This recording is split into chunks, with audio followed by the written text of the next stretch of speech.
भगवान ने जब माता जी को उपदेश किया, आप कल सुन रहे थे कि देहाभिमान अहंकार ही जीव की दुर्गति का कारण है और उसके नाश के कुछ सूत्र बताए थे कल, उनकी पुनरावृत्ति करते हैं क्योंकि ज्यादा लाभप्रद है।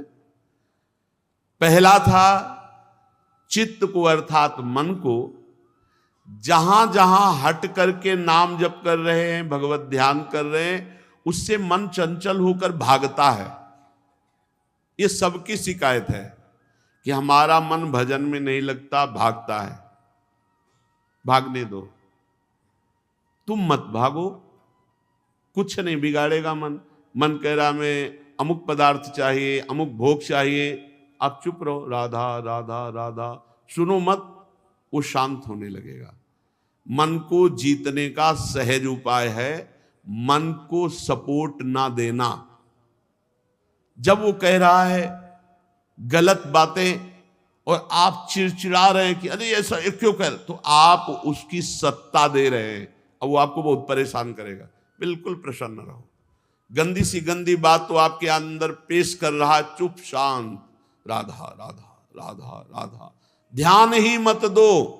मन की दुर्वासनाएं नष्ट हो रही हैं, वो आप पर शासन तब करेंगी जब आप राग कर ले या द्वेष। राग उसी में डूब गए, द्वेष अरे ये क्यों आ गया, पकड़ लीजिए अगर आप पकड़ पाओ ना, ये क्यों आ गया और ना अच्छा ना बुरा, राधा राधा राधा राधा राधा, वो सब शांत होता चला जाएगा। जहां जहां मन जाए वहां वहां से मन को हटाकर अपने नाम में जो गुरुदेव ने दिया, अपने मंत्र में जो गुरुदेव ने दिया उसमें लगाओ। दूसरा, मेरी कथा एकाग्रता पूर्वक श्रवण करो और उसका मनन करो, और जो उपदेश सुना है मनन किया उसको आचरण में उतारो। तीसरा, समस्त प्राणियों में भगवत भाव रखो। चौथा, किसी से भी झगड़ा न करो, वैर न करो, अपना दुश्मन न मानो किसी को। पांचवा, वस्तु व्यक्ति स्थान के संयोग से आसक्ति हो जाती और मिले, ऐसा कभी नहीं। साधक को चाहिए अच्छा भोजन, कोई प्रशंसा नहीं, रूखा सूखा कोई उदासी नहीं, नहीं मिला कोई परेशानी नहीं। वही एक स्थिति होनी चाहिए जो अच्छा स्वादिष्ट पकवान, खूब बढ़िया भोजन, वही स्थिति होनी चाहिए रूखा सूखा, वही होनी चाहिए भूखे रहने में, ना मिलने पर भी वही स्थिति। आसक्ति का त्याग, अपने साधु भाषा में कहा जाता है कभी घी घना, कभी मुट्ठी भर चना, कभी वो भी ना बना, लेकिन हमारा मन शांत रहेगा क्योंकि किसी वस्तु व्यक्ति से आसक्ति नहीं की। और छठा, ब्रह्मचर्य। सातवां, प्रपंच की बात ना करने की धारणा में मौन। और अगला, भगवान को अर्पित किए बिना ना पानी पीना है, ना अन्न पाना है, ना कोई वस्त्र पहनना, सब भगवत प्रसादी करके एकांत में रहने का स्वभाव, शांत स्वभाव, सबके प्रति मित्र स्वभाव, दयालु स्वभाव, धैर्यवान, ऐसे उपासक का अहंकार गलित हो जाता है। और जब उसे तत्व ज्ञान प्राप्त हो जाता है तो देह और देह संबंधी स्त्री पुत्र घर परिवार आदि की जो ममता है अज्ञान के कारण वो नष्ट हो जाती है और सब में वो तत्व दर्शन करता है।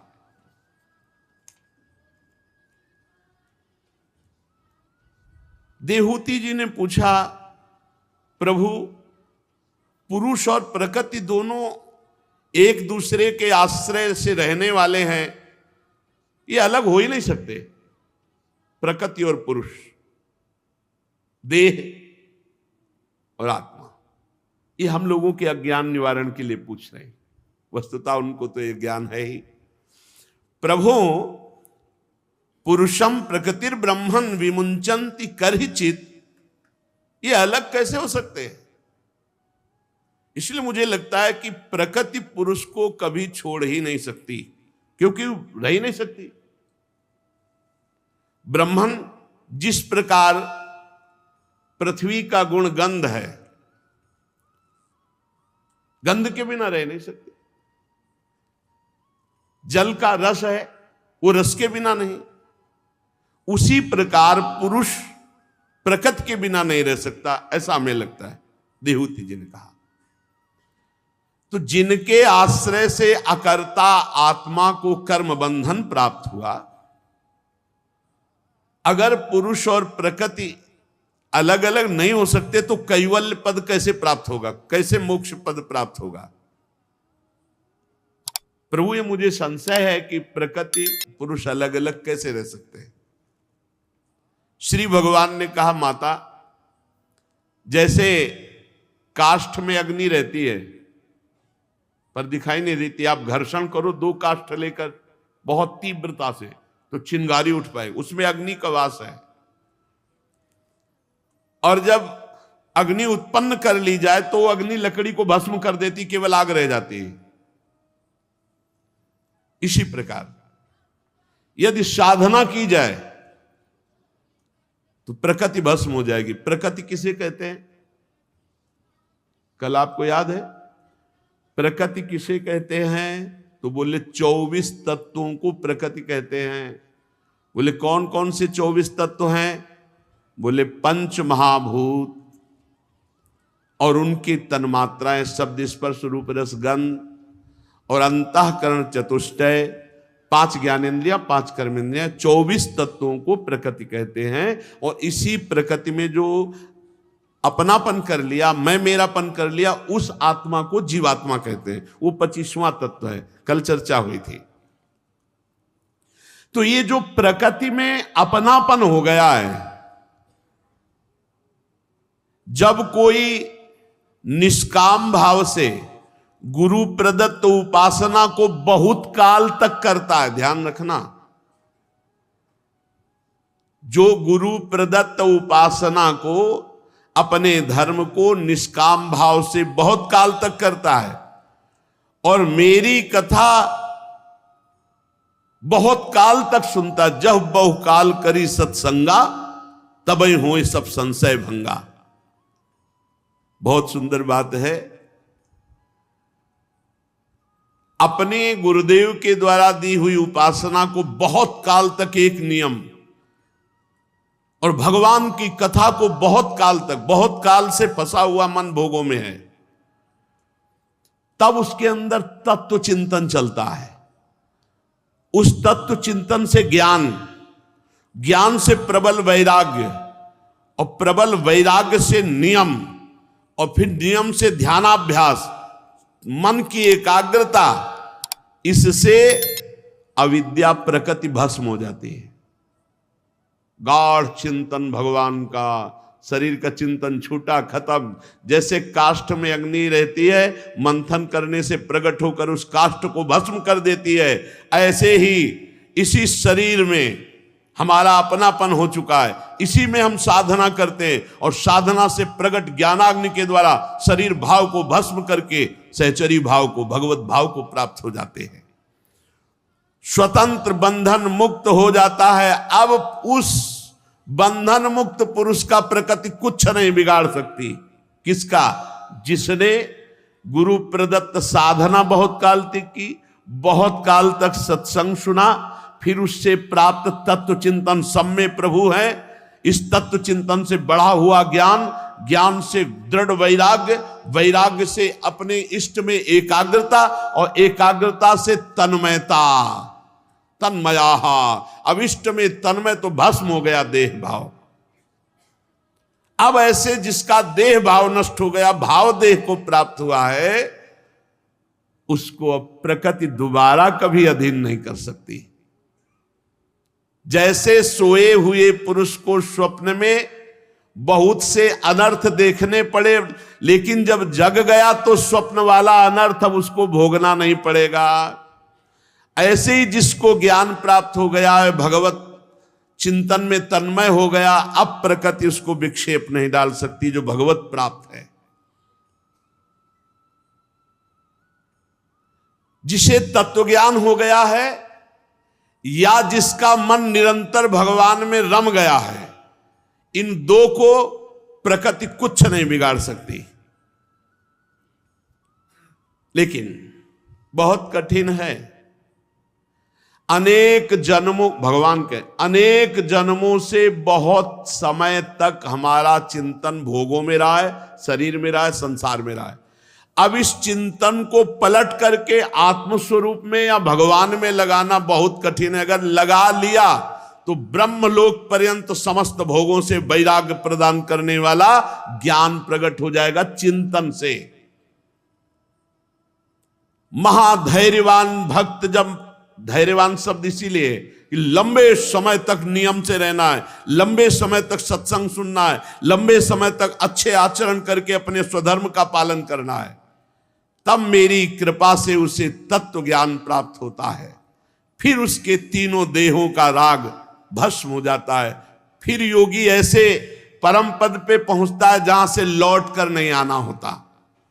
माता जी, यदि मेरा भक्त चाहे तो उसे अणिमादिक सिद्धियां प्राप्त हो जाती है, किसी और साधन की जरूरत नहीं है। जहां मृत्यु की भी दाल नहीं गलती, वो मेरा अविनाशी परम पद सहज में प्राप्त हो जाता है जो मेरी भक्ति करता है। माता जी ने पूछा कि योग के कितने अंग होते हैं, पीछे पूछा था, उसका स्वरूप क्या है? भगवान कपिल देव जी ने कहा, योगस्य लक्षणम वक्षे सबीजस्य नृपात्मजे मनो ये नैव विधिना प्रसन्नम याति सत्पथम। हे राजपुत्री नृपात्मजे, मैं तुम्हें योग के लक्षण और ध्येय स्वरूप के आलम्बन से युक्त संपूर्ण योग का वर्णन करता हूं, जिसके द्वारा चित्त शुद्ध होकर परमात्मा में प्रवृत्त हो जाता है। ध्यान पूर्वक सुनो। जो पहले खूब शास्त्र स्वाध्याय और सत्संग करता है, ये तो पता चल जाए कि हमारा मार्ग क्या है। तो शास्त्र श्रवण से, सत्संग से स्वधर्म पालन में प्रवृत्ति और धर्म विरुद्ध पापाचरण की निवृत्ति पहला योग का लक्षण है।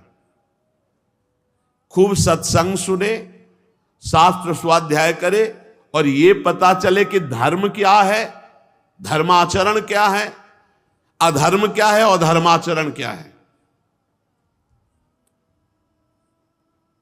धर्माचरण में प्रवृत्ति और अधर्माचरण में निवृत्ति, ये शास्त्र स्वाध्याय और सत्संग से पता चलता है। संसार के बंधन छुड़ाने वाले धर्मों में प्रेम और संसार में फंसाने वाले कर्मों से निवृत्ति। योग के लिए पहली आवश्यकता शास्त्र स्वाध्याय सत्संग से इतना ज्ञान हो जाना चाहिए कि धर्माचरण किसे कहते हैं, धर्माचरण किसे कहते हैं। फिर संसार से छुड़ाने वाले धर्मों के आचरण में प्रवृत्ति, संसार में फंसाने वाले कर्मों के आचरणों से निवृत्ति। अब दूसरा, योग के लिए दूसरी बात आवश्यकता, किसी भी योग के लिए, यहां तो आगे अष्टांग योग का वर्णन होगा, लेकिन किसी भी योग के लिए इतनी आवश्यकता, जहां तक हम आपको बताएं कि यहां तक सबको आवश्यकता है, ये सबको आवश्यकता है। दूसरा है पवित्र परमित भोजन। भोजन पवित्र बहुत जरूरी है। बड़ा कठिन है, बाजारों का तो किसी भी तरह से पवित्र नहीं हो सकता, चाहे जितने लाखों की बनी दुकान हो। बनाने वालों में जब तक वैष्णवता नहीं तो पवित्रता का उनको ज्ञान क्या होगा। अगर वो वैष्णव है, सत्संगी है, तो उसे कुछ पवित्रता का ज्ञान हो। उनको क्या हो, तो पैसे के लिए काम कर रहे हैं। हमें लगता है कि अगर भगवत प्राप्ति करनी है तो भोजन की पवित्रता पर ध्यान दिया जाए। पवित्र भोजन, भले आप रोटी दाल बना के पालें, अच्छी है, रसेंद्री को कितना तृप्त करोगे, जितना तृप्त करोगे उतने मांग बढ़ती चली जाएगी। पवित्र और परमित भोजन, कल भी चर्चा हुई थी, अहंकार का नाश करने के लिए भगवान कपिल देव जी ने कहा था परमित भोजन, थोड़ा, परमित माने तो थोड़ा भोजन। 24 घंटे में शरीर स्वस्थ रख करके अपने सारे कार्य पूर्ण करने के लिए 400 ग्राम अन्न काफी है, ऐसा पीछे एक बार सत्संग में वर्णन हुआ था। 400 ग्राम अन्न 24 घंटे में एक शरीर के लिए पर्याप्त है। बहुत ही हानिकारक है जीवन को स्वस्थ रख करके भजन करना है बहुत लंबे समय तक, तो कम भोजन से बहुत जीवनी शक्ति बढ़ती है। योग के लिए दूसरी बात आवश्यक है पवित्र और परमित भोजन, और फिर योग के लिए तीसरी बात आवश्यक है कि जहां हम रहें वहां का आसपास वातावरण भागवतिक होना चाहिए, बहुत आवश्यक है। अपने लोगों के ऊपर तो विशेष कृपा है कि संत समुदाय के बीच में रहना, संत जनों के बीच में रहना, कितना हो भाग्य कि हमें साधु मंडली के बीच में रहना। हम चाहे भी तो कुछ नहीं कर सकते, क्योंकि साधु मंडली के बीच में रहने में हर समय हम पवित्र रहते हैं। चौथा, योग के लिए आवश्यक है मन, वाणी और शरीर से किसी भी जीव को कभी ना सताना। अगर भगवत प्राप्ति करनी तो ये नियम लेना पड़ेगा, मन से, वाणी से, शरीर से किसी भी जीव को न सताना। और पांचवा, यदि सत्य स्वरूप भगवान का निरंतर नाम जप करना है तो झूठ बोलना त्यागना पड़ेगा। जिस जबान से बार बार झूठ बोला जाता है उसमें नाम जपने की रुचि नहीं रहती, रुचि नहीं उत्पन्न होगी। ये असत्य बोलना, झूठ बोलना छोड़ो तो नाम जप चले, बहुत बड़ा अपराध है, इसको छोड़ो। ये कलयुग का वास है झूठ में। जो द्वित कीड़ा है उसका संबंध झूठ से है, और झूठ में कलयुग का वास है। झूठ बोलना, झूठे ही लेना, झूठे ही देना, झूठे ही भोजन, झूठ चवेना, एक सेकंड में पूरा का पूरा झूठ बोल जाना, इसको सुधार किया जाए। ये हमारी माया के द्वारा, मलिन वृत्ति के द्वारा हो जाता है, इसको हम ठीक करें।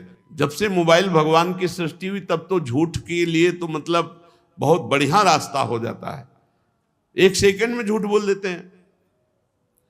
हाँ, अभी तो नहीं मिल पाएंगे क्योंकि हम आज तो अमुक जगह आए हुए हैं, आगरे आए हुए हैं, वहीं बगल की गली में आगरे आए, आज तो नहीं मिल सकते। ऐसे ऐसे झूठ बोले जाते हैं जो बिल्कुल, मोबाइल का प्रयोग बहुत लाभदायक भी है। सत्संग है, स्तोत्र है, बहुत बार हम सुनकर उसका लाभ ले ले, और बहुत कुसंग भी है मोबाइल से, तो कुसंग का त्याग करके सत्संग स्वीकार करें। झूठ बोलना छोड़ने पर योग जागृत होता है। झूठ बोलने वाला योगी नहीं हो सकता, योगी कभी झूठ बोल नहीं सकता। व्यवहार की प्रधानता रखने पे झूठ हो जाता है, परमार्थ की प्रधानता पे डर लगता है झूठ नहीं बोलना। जब व्यवहार की प्रधानता होगी तो झूठ बोलने में। और किसी की किसी भी वस्तु की चोरी न करें। जो चोरी करते हैं इधर उधर, वो फिर योग मार्ग में नहीं चल सकते। और आवश्यकता से अधिक संग्रह करना, भोजन करना, बोलना और सोना, 3 बातों पर तो नियम ले लो। भोजन का एक नियम रख लो, प्रायः 10-15 दिन में घूम के सत्संग में बात आती है। आपकी भोजन की एक मात्रा होनी चाहिए। एक दिन मात्रा तय कर लो, 1 कटोरी सब्जी, 1 कटोरी दाल और इतनी रोटी, इतना चावल, वो एक अपना तय कर लो कि इतने में हमारा पेट हो जाता है, बस उतने ही फिर नियम बनाओ। और धीरे धीरे एक एक कवल घटाओ, बढ़ाओ मती। एक एक गुलाब जामुन बढ़ाओ मती, उसे घटाओ। देखना, आप देखना बहुत आनंद रहता है जब आप अल्प आहार करेंगे। भजन की एक उन्मत्तता छाती, आप कभी भी बैठ जाओ, भोजन पाया 15 मिनट लेट गए, फिर बैठ गए, अपना भजन में लगे। और जब आप गले तक पाओगे तो शाम तक तो उसको पचने में ही पूरी जीवनी शक्ति लगानी पड़ेगी, और शाम के फिर बयारू करनी है। बोले परान्नम दुर्लभम लोके देहोयम पुनः पुनः, शरीर तो बार बार मिल जाएगा, निमंत्रण थोड़ी बार बार मिलेगा। हाँ, परान्नम दुर्लभम लोके, जहां लिखा है दुर्लभो मानुषो देहो भजन के लिए, तो वहां जो भंडारा खाने में स्वाद और नाना प्रकार के पदार्थों में स्वाद आता है निमंत्रण में, तो वो कहते परान्नम दुर्लभम लोके देहोयम पुनः पुनः। शरीर तो बार बार मिल जाएगा यार, निमंत्रण बार बार कहां मिलता है। बहुत सावधान, रसेंद्री है। और तपस्या करना, तब कहते हैं आए हुए काम क्रोध लोभ आदि के वेग को सह जाना। जैसे आप जा रहे हो, कोई कहते हैं नाटकी जा रहा है, अब वो अंदर आग जैसी कान के द्वारा जाके शब्द आग जैसा पैदा किए, उस ताप को सह गए आप तपस्वी हैं। अंदर काम वेदना जागृत हुई, जला रहा है, सह गए आप तपस्वी है। अंदर जो वेग आते हैं, काम के वेग, क्रोध के वेग, लोभ के वेग, इनको सह जाना तपस्या कहते हैं। तपस्या का मतलब ऐसा कुछ नहीं कि कपड़ा लत्ता उतार फेंक दिया तो तपस्वी, या आग के बीच में ताप रहे। बाहरी आग तापने में सहन कर सकते हो, लेकिन अंदर की आग सह जाए वही तपस्वी जी, जो अंदर के विकारों के वेग को सह जाए।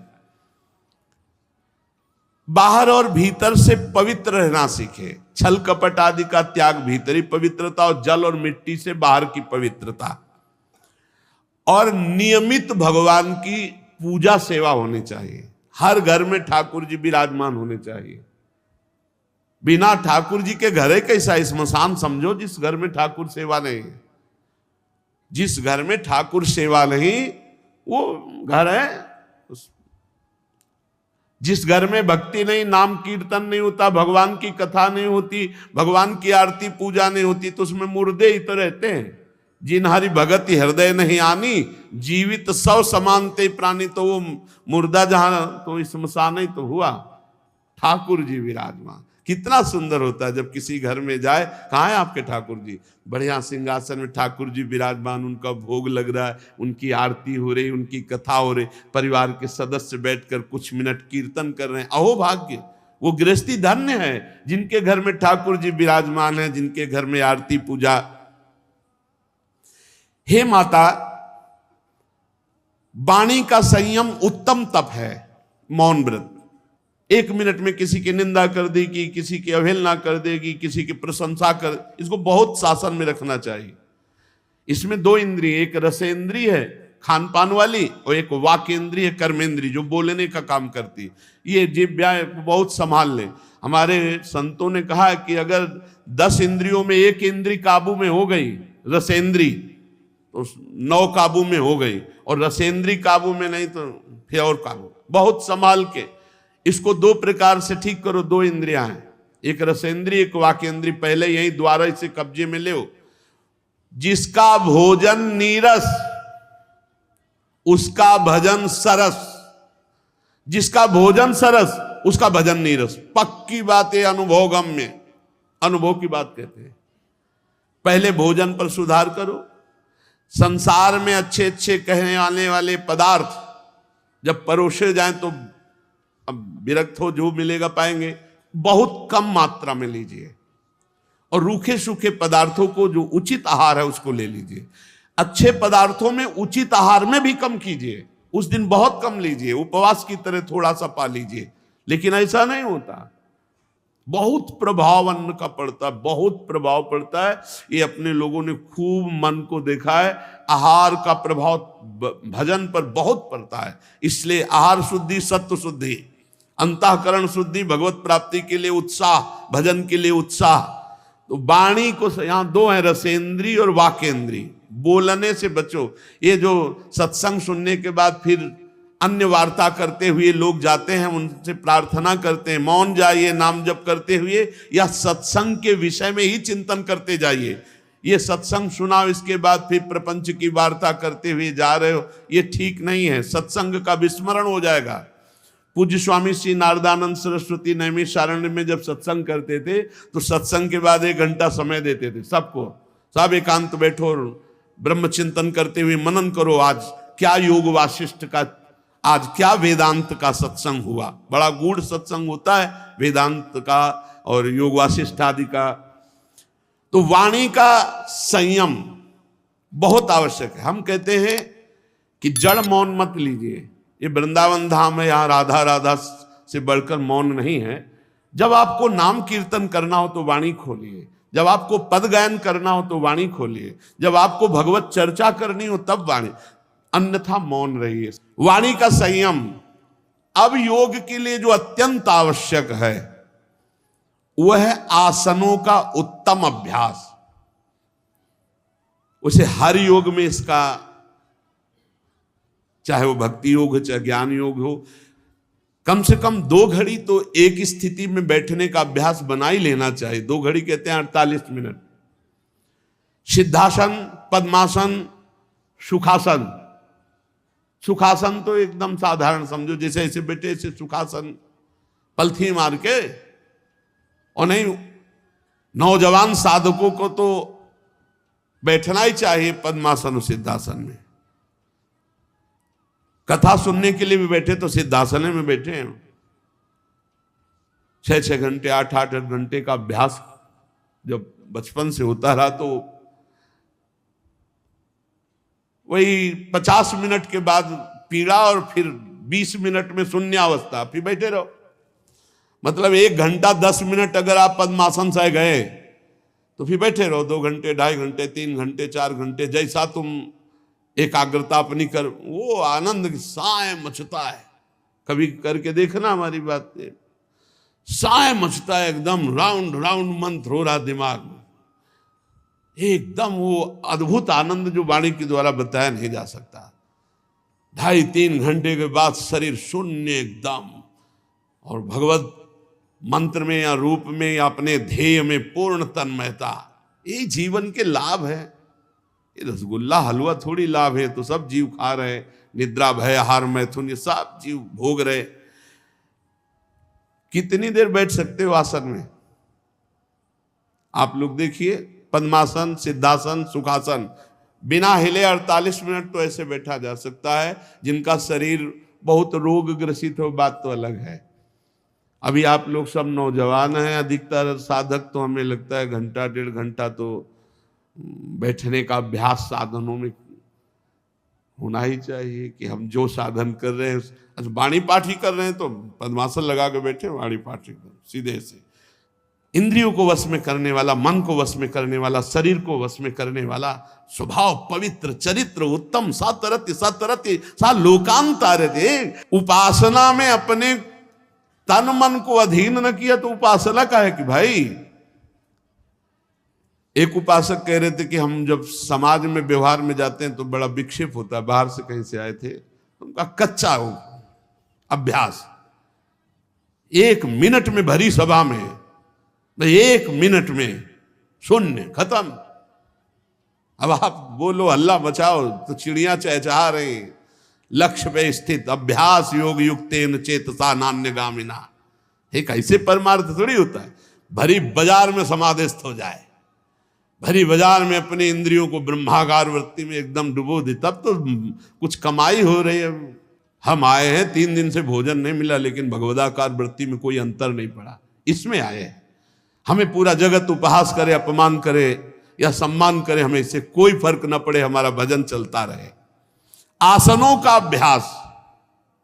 अगर आप ब्रह्मचारी हैं, आप आहार संयमी हैं और आप आसनों पे बैठते हैं, सवाल ही नहीं उठता कि आपके अचानक कोई चोट लग जाए, वो बात अलग है। वायु जनित पीड़ा योगी को कभी नहीं होती, अवस्था जनित बाधा योगी को कभी नहीं होती, ऋतु जनित बाधा योगी को कभी, उसके लिए 12 महीना समान होते हैं, क्योंकि एकाग्र होकर अपनी प्राणवायु का संयमन किए हुए आसनों के द्वारा शरीर को।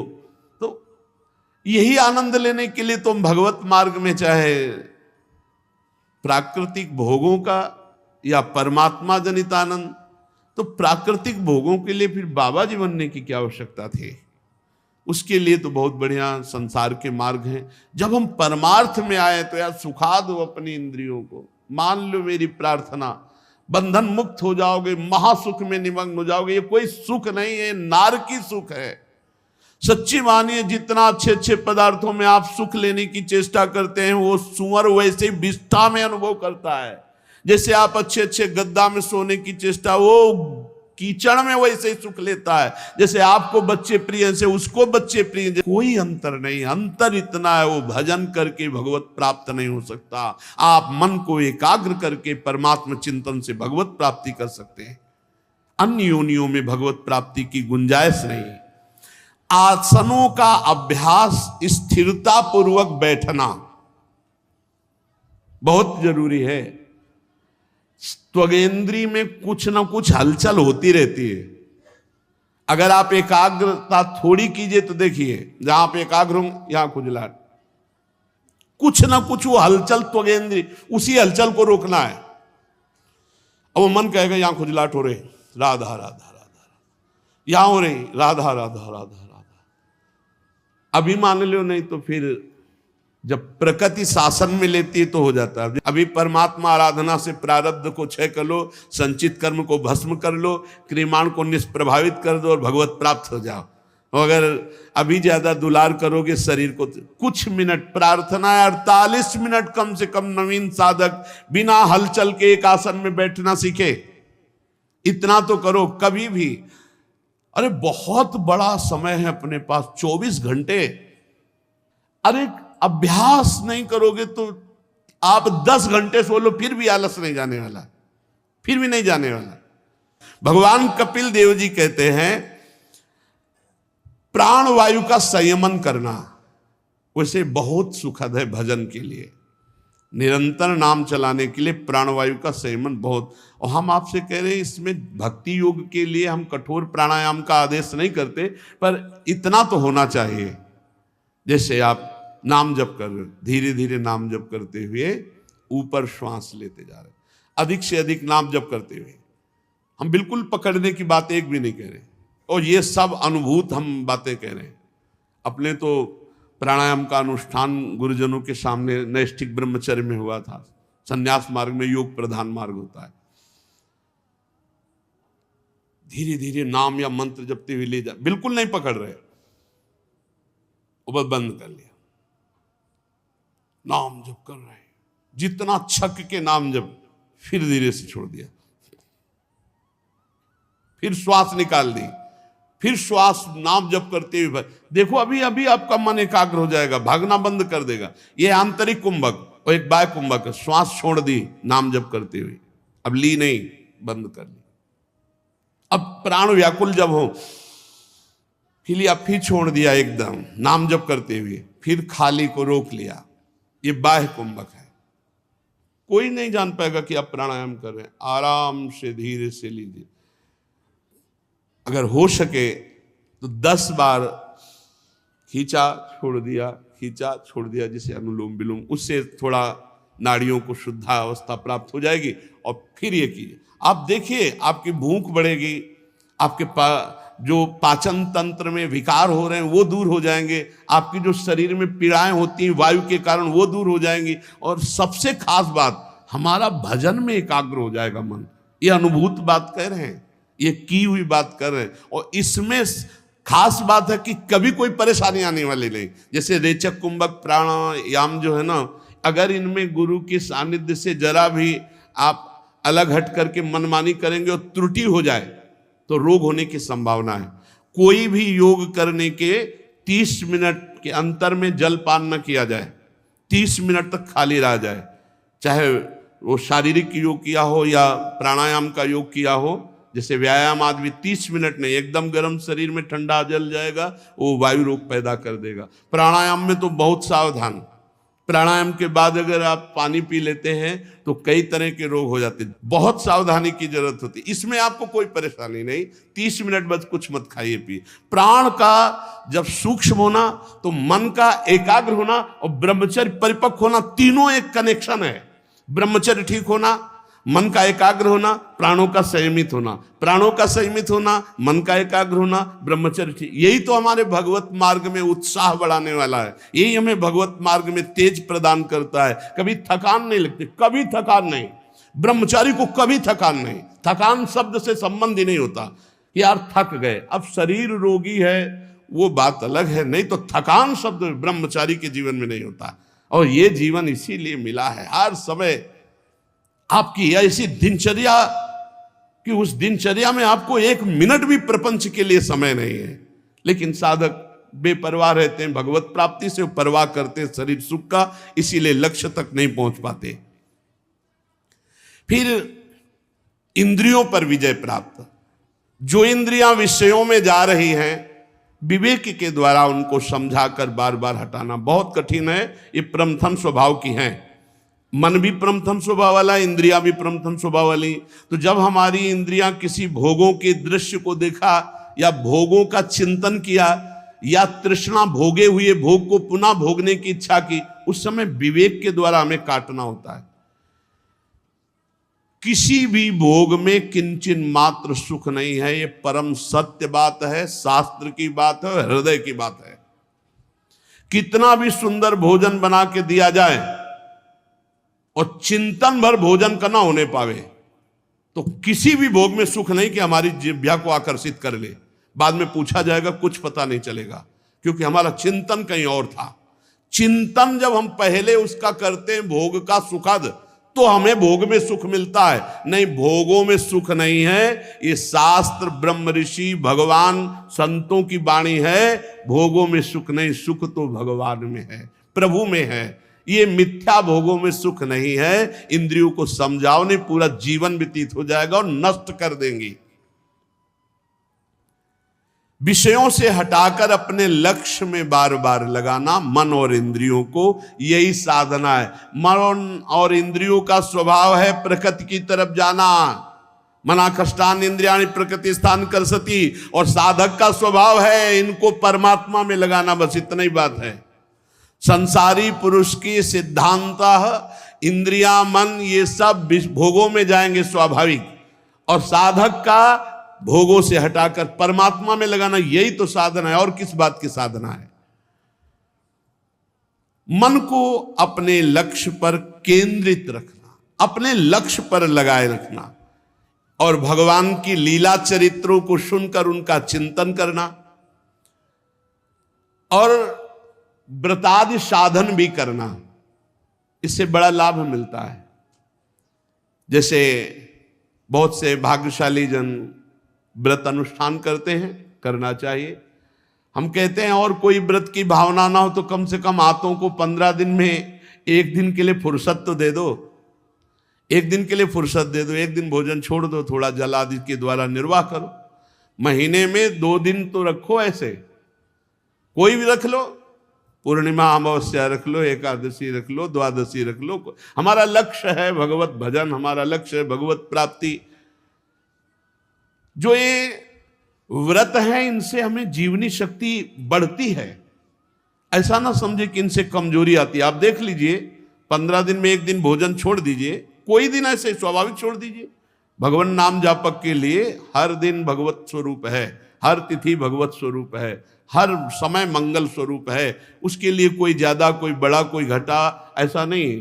हर समय जब एक रस भगवत भजन चलता है ना, तो तिथि, वार, ग्रह, नक्षत्र ये सब बराबर हो जाते हैं। हमारी हर तिथि अक्षय तृतीया है, क्योंकि जो अक्षय है भगवान का नाम, भगवान का स्वरूप, उसी में हमारा चित्त लगा है। हर मिनट, हर घड़ी अक्षय है। क्षय उनका है जो संसार का चिंतन करते हैं। अगर 15 दिन में हो सके तो एक दिन भोजन छोड़ना सीख लो। अगर ऐसा ना हो तो सुबह बाल भोग करके छोड़ दो और अगले दिन राजभोग करो, ऐसा कर लो। नहीं, एक दिन पानी से चला लो काम, और ये कोई जान ना पावे।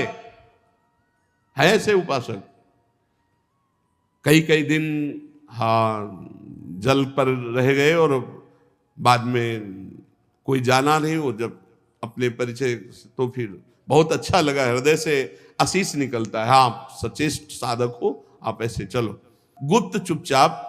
अगर कोई पूछे भी तो हाँ, थोड़ा भी उधर में शाम टाइम देख लेंगे, जैसा प्रभु प्रेरित करेंगे। ये साबित ना होने पाए कि आप ऐसा कर रहे हो।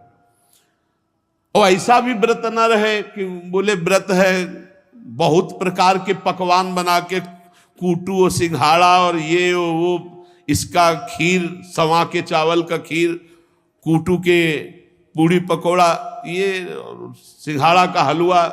मत रहो व्रत, रोटी दाल पालो, मत रहो ऐसे।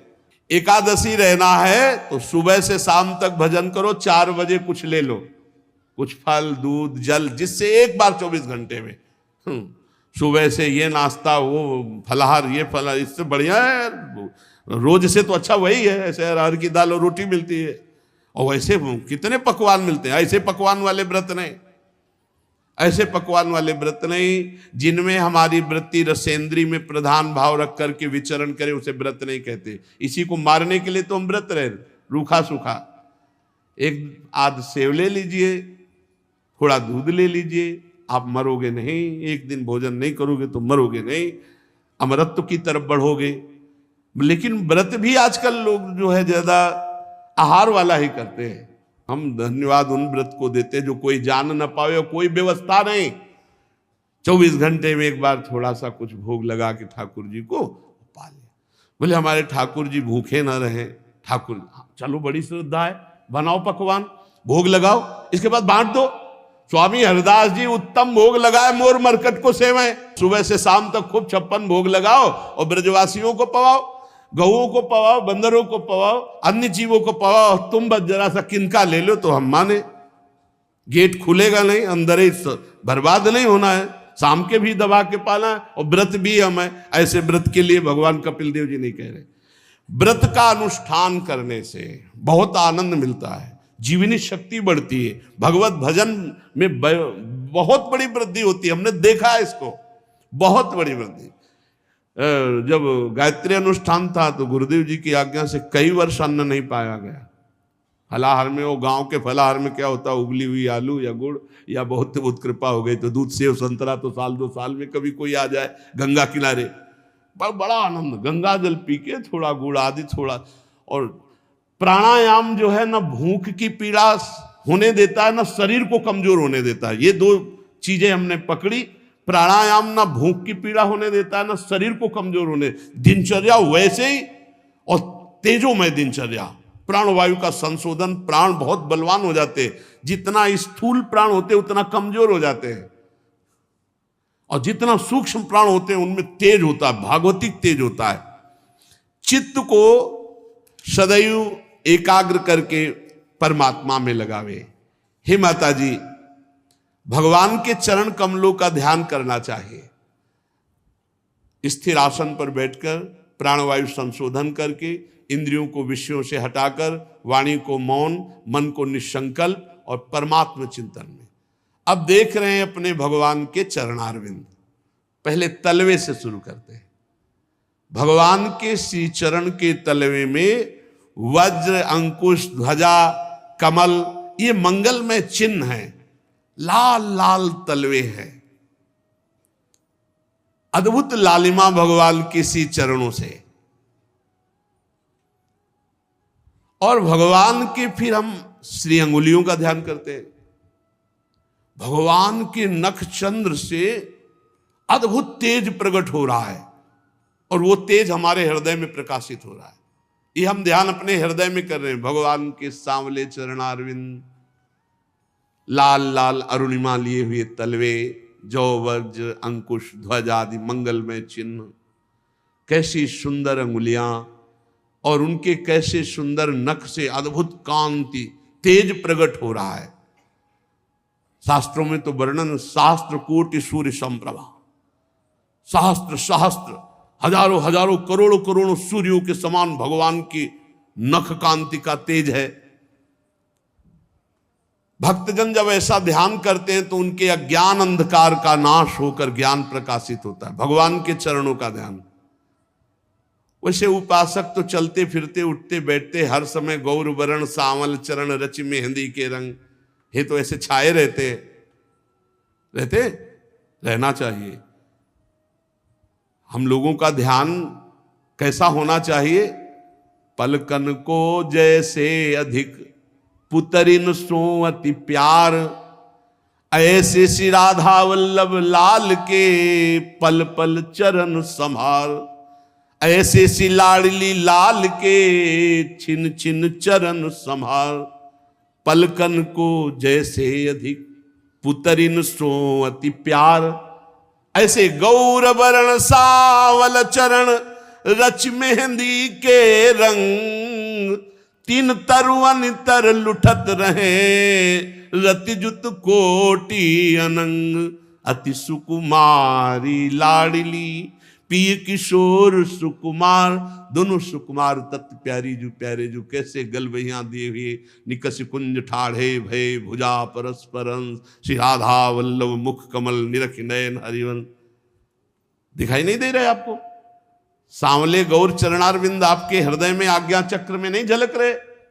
गौर वरण सांवल चरण, देखो कैसे लालजू का वाम चरण दाहिने चरण को क्रॉस करते हुए ललित त्रिभंगी, और कैसे गोरे चरणारविंद दोनों पार्श्व में विराजमान। कैसा सुंदर नूपुर, कैसा सुंदर महावर श्री लाडली जी के, कैसे लालजू के सी चरणों में मेहंदी रंगी हुई। यही तो हमारे धन है, यही हमारी सिद्धि है, और यही हमारी साधना है। आठों पहर इन्हीं का चिंतन करना, हृदय के अंधकार को दूर करके अद्भुत ज्ञान प्रकाश, इन्हीं के धोवन से गंगा जी प्रकट हुई हैं, जो त्रिभुवन के पाप का नाश करते हुए महादेव जी के माथे पर विराजमान है। अलकनंदा देवगंगा, मंदाकिनी पाताल गंगा, भागीरथी भूतल गंगा, तीनों लोगों को पाप ताप रहित करती हुई महादेव जी के माथे पे जो विराजमान है, सिर पर जो विराजमान है, वो गंगा जी कौन है? इन्हीं सांवले चरणारविंद का धोवन तो है, जिनके पवित्र जल को मस्तक पर देवाधिदेव महादेव धारण करते हैं। जब कोई श्री भगवान के चरणों का ध्यान करता है, तो जैसे इंद्र वज्र का प्रहार करते तो पर्वत चकनाचूर हो जाता है, ऐसे भगवान के चरण कमलों का चिंतन मात्र पहाड़ के पहाड़ पाप को नष्ट करके आनंद प्रदान करता है। माता जी फिर भवभयहारी अजन्मा श्री हरि के चरणों से ऊपर की तरफ बढ़ते हैं ध्यान में, फिर पिंडलियों का ध्यान करते हैं, फिर घुटनों का ध्यान करते हैं, फिर विश्व विधाता ब्रह्मा जी की माता सुरवंदिता कमल लोचना लक्ष्मी जी अपने कर कमल से जो दबा रही हैं भगवान के उन जंघादेश का चिंतन, ऐसे चरण दबा रहे।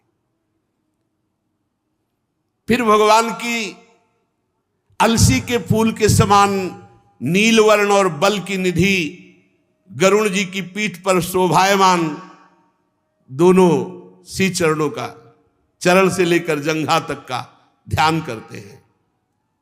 भगवान के फिर नितंब बिंब का ध्यान करते हैं, फिर जो नितंब में पीतांबर बंधा हुआ है वो घुटनों तक ऐसे फहरा रहा है, फिर उस पीतांबर के ऊपर स्वर्णमयी करधनी की लड़ियां जो सुशोभित हो रही कमर में, हम उसका ध्यान करते हैं। फिर संपूर्ण लोकों के आश्रय स्थान भगवान के उदर देश का, फिर नाभि सरोवर का, इसी नाभि से कमल प्रकट हुआ और इसी से ब्रह्मा जी और ब्रह्मा जी से संपूर्ण सृष्टि प्रकट हुई। फिर ऊपर बढ़ते हैं, भगवान के विशाल वक्षा स्थल का चिंतन करते हैं, जहां कौस्तुभमणि, सुंदर सुंदर रत्नों के हार और श्री जी का निवास, श्री लांछन चिन्ह, नेत्रों को परमानंद प्रदान करने वाला भगवान का वक्षा स्थल।